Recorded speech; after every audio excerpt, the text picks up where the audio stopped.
Radhe Radhe, good morning everyone. আজকে ঠান্ডাটা মনে হচ্ছে একটু বেশি পড়েছে, তাই মা আমাকে একটিবার ডাক দিল। তখন প্রায় 6টা বাজে। তারপরে আমার ঘুম ভাঙতে প্রায় আরও আধা ঘন্টা লেগে যায়। মানে আমি ঘুম থেকে উঠি 6:30টার সময়। আজকে দেখতে পাচ্ছ যেমন শীত পড়েছে তেমন রোদও বেরিয়ে গেছে। তারপরে আমি আমার বিছানাটিকে ঝেড়ে নিলাম। বিছানা গোছানো কমপ্লিট করার পরে আমি চলে এলাম আমাদের জমিতে, গমের জমিতে। গমগুলো কেমন রয়েছে সেগুলো দেখতে আসলাম। গম দেখে ভালো লাগলো, কিন্তু গমে জল দিতে হবে। আর এটা হচ্ছে আমাদের মৎস্য চাষের পুকুর, মানে মাছ চাষ করা হয় এই পুকুরে। এখন দেখতে পাচ্ছ জলের কন্ডিশন কেমন, আর কত সুন্দর পরিষ্কার পরিচ্ছন্ন জল। এই পুকুরে সবাই স্নান করে। পুকুরটা দেখতে কতটা এখন হেল্পফুল লাগছে।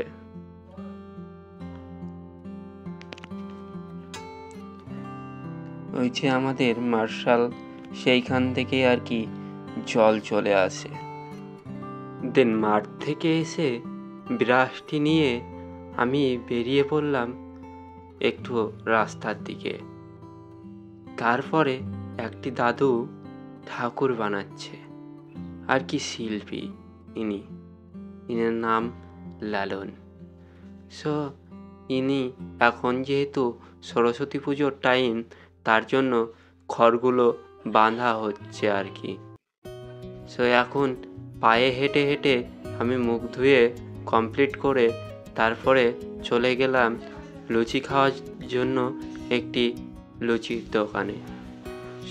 আমি লুচিটা নিয়েছি এখন হাতে। এখন লুচি খেয়ে এসে বাড়িতে আমাদের আজকে হচ্ছে পরোটা।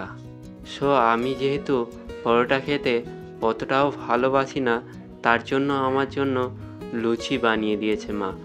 দেখতে পাচ্ছ এখানে লুচি রয়েছে, আর সবার জন্য এখানে পরোটা হচ্ছে আর কি।